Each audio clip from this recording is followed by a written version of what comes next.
Welcome back to the Padilla Family Homestead. Today we are making dessert tacos. That is right, a sweet, delicious version of a taco. So we're going to jump right in. There's multiple components to this recipe. So I want to go ahead and jump in now on the one that's going to take the longest for it to sit. So the first thing is the actual masa dough. So I'll bring you down, show you what I'm doing as I'm making it, and walk you through the process. Okay, so the basic recipe for a tortilla is 2 cups of masa and 1.5 cups of liquid. And so you can kind of change up how your tacos are, your tortillas are, by messing with that dough. And so that is what we're going to do. I'm going to go in and I'm going to get 2 cups of the masa to start with. I'll go in with this 1/2 cup measuring cup, so I get masa everywhere.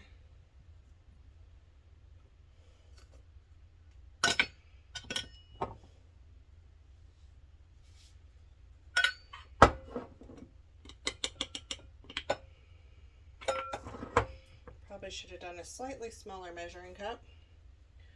So that is 1.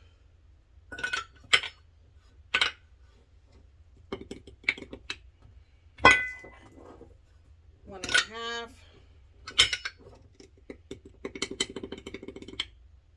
Oh my goodness, and 2. I really got this everywhere, guys. All right.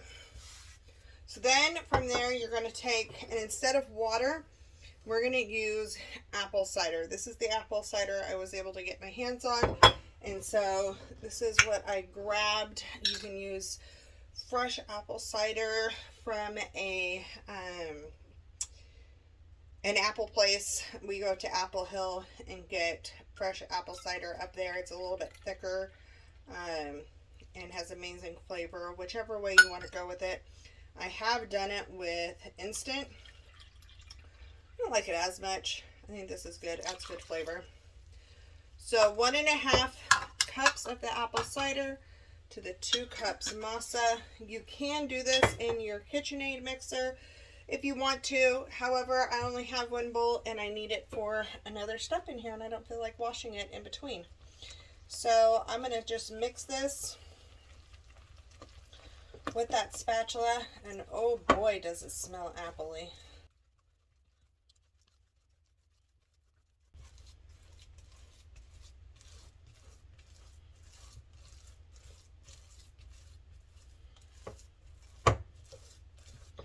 Really want to make sure that the masa starts absorbing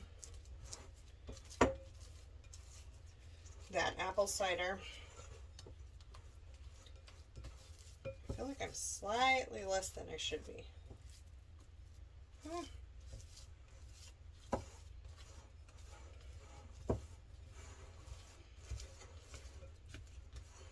It comes up pretty clean and off the bowl.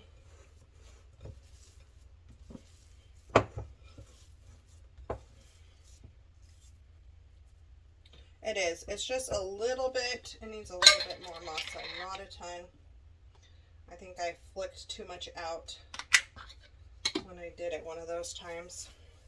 So I literally just added a tablespoon in. It's not very much off.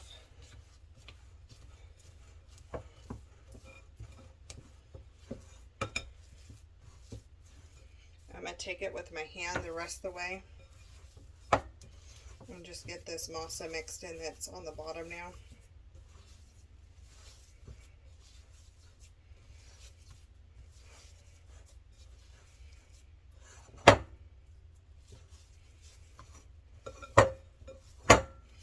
Alright, so now you're going to take it and you're going to turn it into little balls, and we're going to let it sit here for 20 minutes. A minimum of 20 minutes.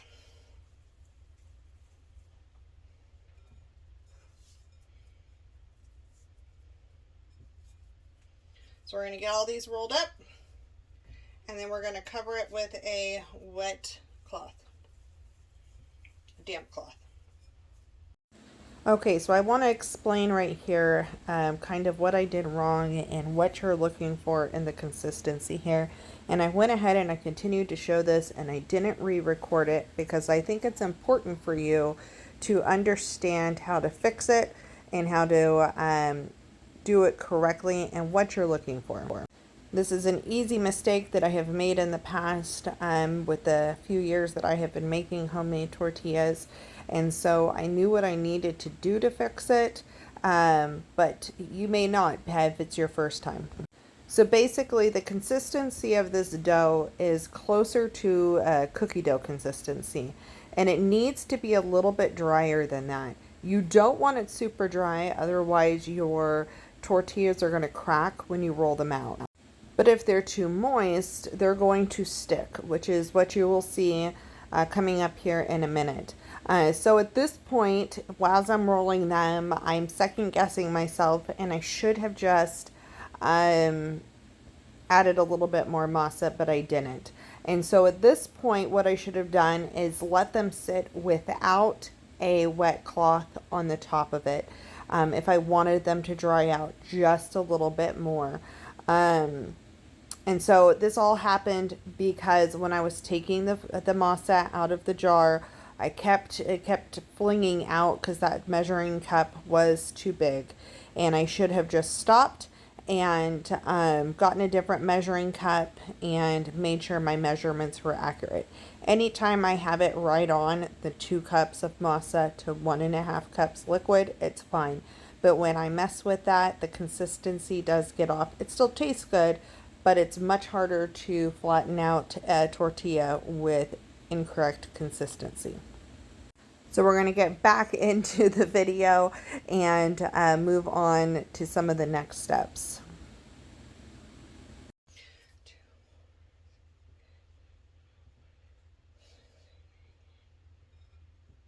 I think there's 21 in there.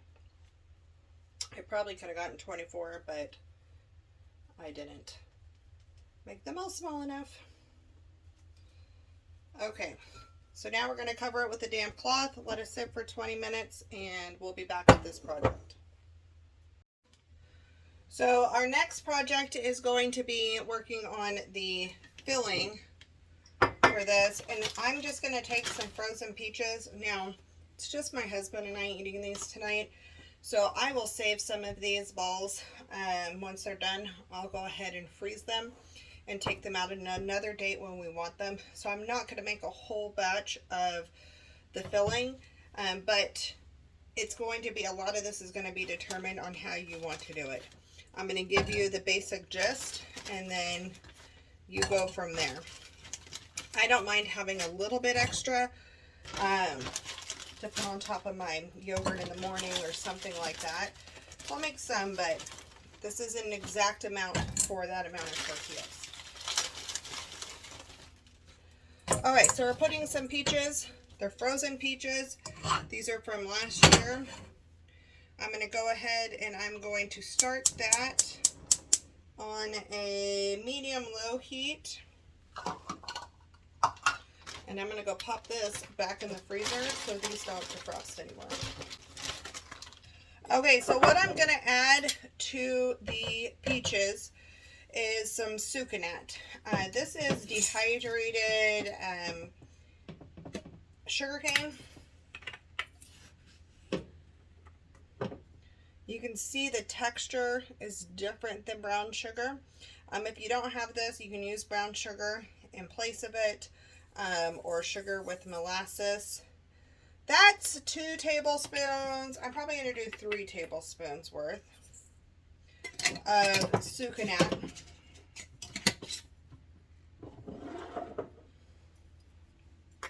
And then I would add some cinnamon or some apple pie spice, something along those lines. Today, because it's handy, I'm using pumpkin pie spice. I'm also going to be using that in the next step. So I'm just going to sprinkle a little bit in there. But this is really good with apple pie spice. So, or even just cinnamon. So I'm going to have that going. As the peaches start to defrost, the water from that is going to mix with the sucanat. I'm actually going to turn this to a medium now. And this will start to really defrost, which will be awesome. So you want to be close to it, keep an eye on it, because you don't want that sugar to burn. However, you will be getting more moisture as you go. While this is going, I'm going to switch over and we are going to start on the third step of the dessert tacos, and we'll come back and check on this. Okay, so the next step is to make the whipped cream topping. I just have to keep stirring these peaches as we go. Okay, so in here you are going to want, depending on how much you want is going to depend on how much you want to make. Normally I would just do 1 cup at a time. However, I'm going to use this for a different recipe as well tomorrow. So I'm going to go ahead and just make it all right now.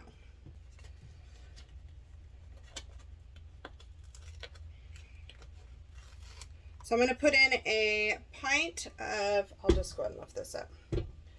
A pint of heavy whipping cream. This should whip faster with it being a little bit room temperature.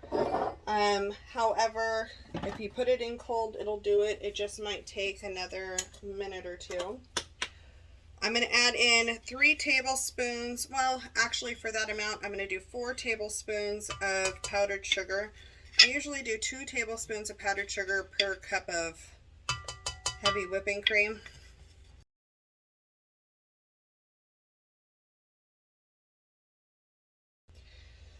I'm going to add a splash of vanilla. Not a lot because this isn't going to cook out and this is made with rum. And then do probably a half a teaspoon, maybe a little more, about a half a teaspoon of pumpkin pie spice in here. So this ingredient is completely optional when it comes to the dessert tacos. I'm doing this ingredient in the whipped cream purely because I am using it for another recipe, like I said, tomorrow.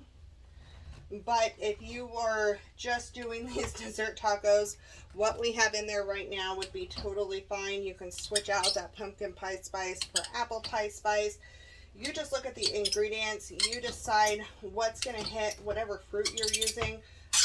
I'm using peaches. You could totally use pears. You could use apples for this. And the pumpkin is completely optional. However, if I'm going to make it, I might as well make it and it will work for both.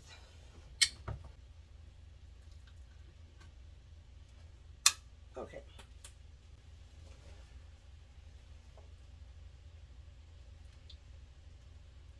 Ooh. You're going to do 1 tablespoon of pumpkin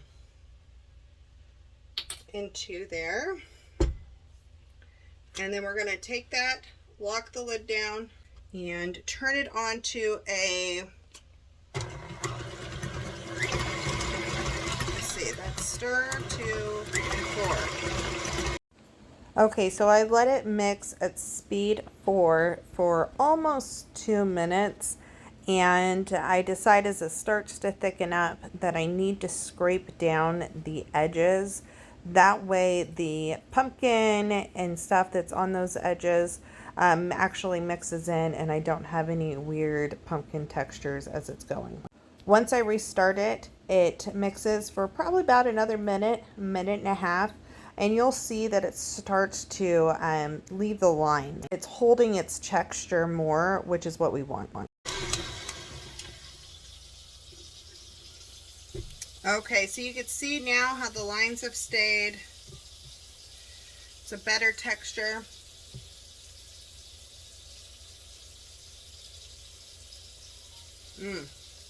That's delicious. Okay, so I have been Just stirring and kind of pushing down. I got this from Pampered Chef. It's amazing. I think they sell a knockoff on Amazon. I think it's like a Barberware knockoff. I've never used the knockoff. This one has lasted me years. I think I'll probably get another Pampered Chef one. But I've heard other people like the knockoff. So find a Pampered Chef consultant, or I'll link the Amazon one down below if you want to try that out. But I want it more into bite-sized pieces. Now, I don't mind having the peach skins on. If this is a texture you don't like as the cooked peach skins, then skin your peaches before you do this. That's a total preference thing. We don't mind it, so we just leave it. I don't want them to be super small, but I want them to not also be an entire peach slice. So this is going to keep heating through. And it's almost done. Okay, so I think we're at a pretty good point here. I'm going to go ahead and move this. So I'm going to turn the heat off for a second. I'm going to do a splash of vanilla while it's hot. I don't do that while the fire's on because I don't want to start a fire in my kitchen. But this heat will burn off that little bit of alcohol in there. And I'm going to pop this to the back burner. And we're getting ready to make our tortillas.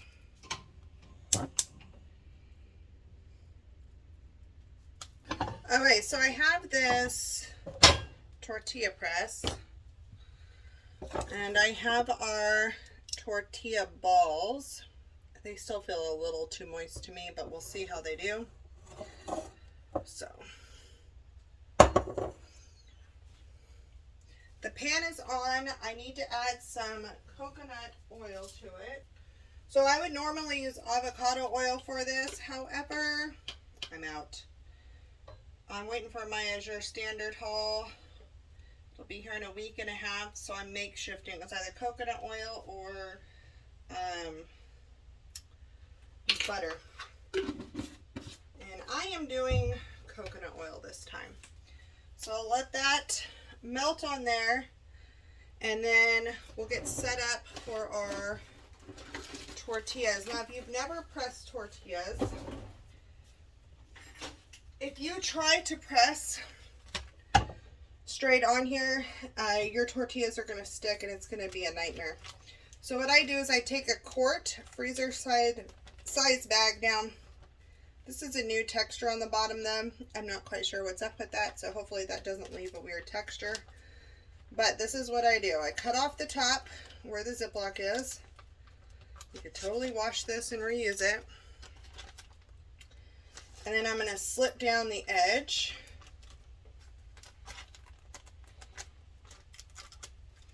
I'm going to turn it over and I'm going to slip down the other edge.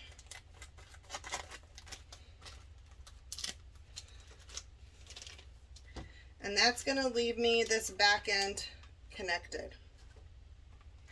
And so I just place that down. Hopefully these aren't too wet.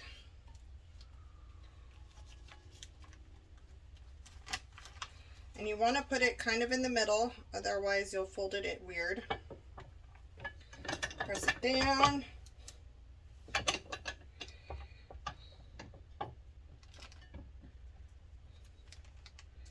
And then it should, yep, too wet.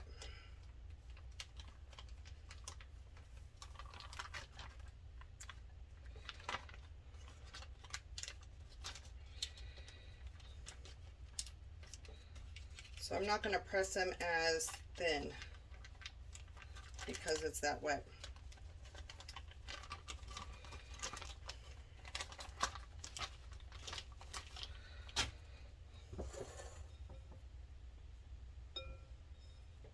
Actually, we're going to hold off on all of this for a few minutes. So the way to fix this is to let them dry out a little bit. So I'm going to turn off my pan for a minute, and I'm going to let them dry out for a few without the cloth on the top, and see how they do. I think that's the best route to go. Okay, while we're pivoting and letting that sit, it always happens when I go to record. I mess it up in some way. So I'm going to go ahead and package up part of this for tomorrow's recipe, which you guys will be seeing. I don't know what order I have these coming out. So my guess is you'll see today's recipe way in advance of seeing tomorrow's recipe. So pay attention for how I'm going to use this again. Can I just say this is delicious?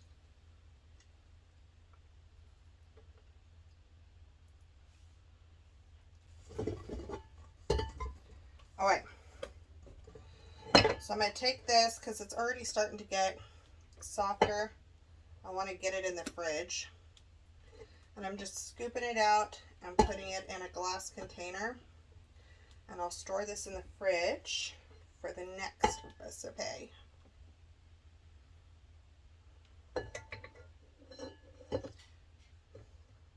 And then while I'm waiting for these little matzo balls, I am going to actually take it and stick this container in the fridge as well. I'll just put this whole mixer in the fridge. Well, not a mixer, but the bowl. Okay, so I'm going to go pop this in the fridge. I'll pop this in the fridge, and we'll be back shortly. It'll be shortly for me. It'll be really fast for you guys. So I actually only waited about 5 minutes, and I decided I was going to try something else. So instead of sitting there and waiting for a long period of time for these to dry, what I ended up doing was I took this bowl, and first of all, I forgot to dip them in cinnamon sugar. So I made a cinnamon sugar thing. I tried that out. You'll see here that it was still a little bit more moist than what I wanted, but it was super close. It was still usable.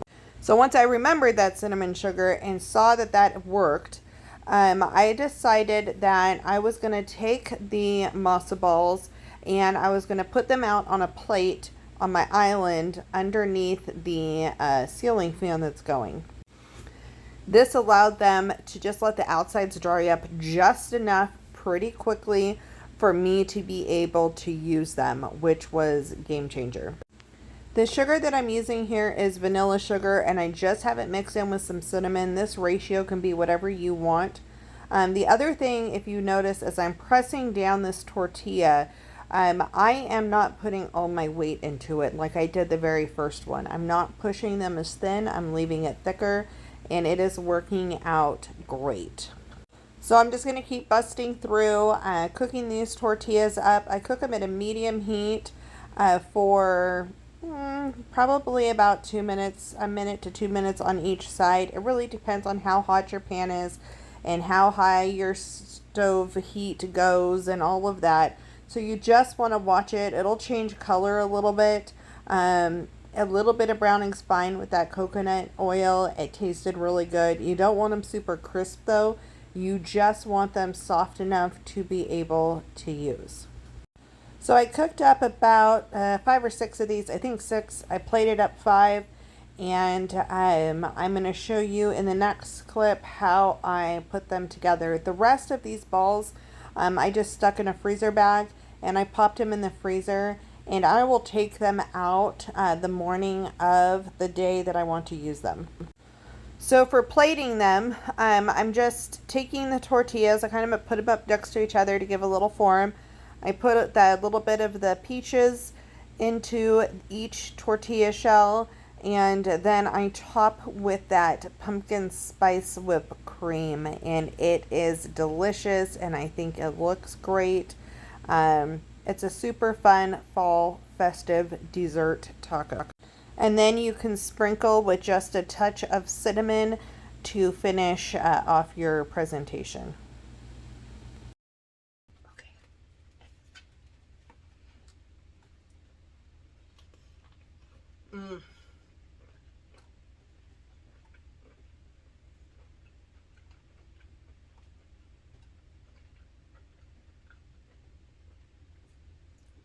So I like it because the peaches still have a good bite to them. They're not super mushy.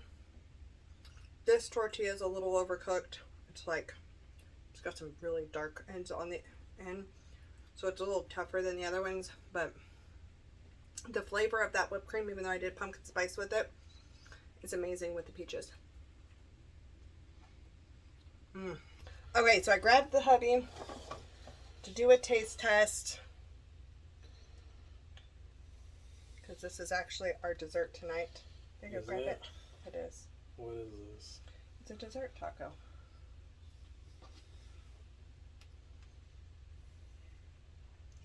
How dare you? I know it's not a Mexican taco. It's good.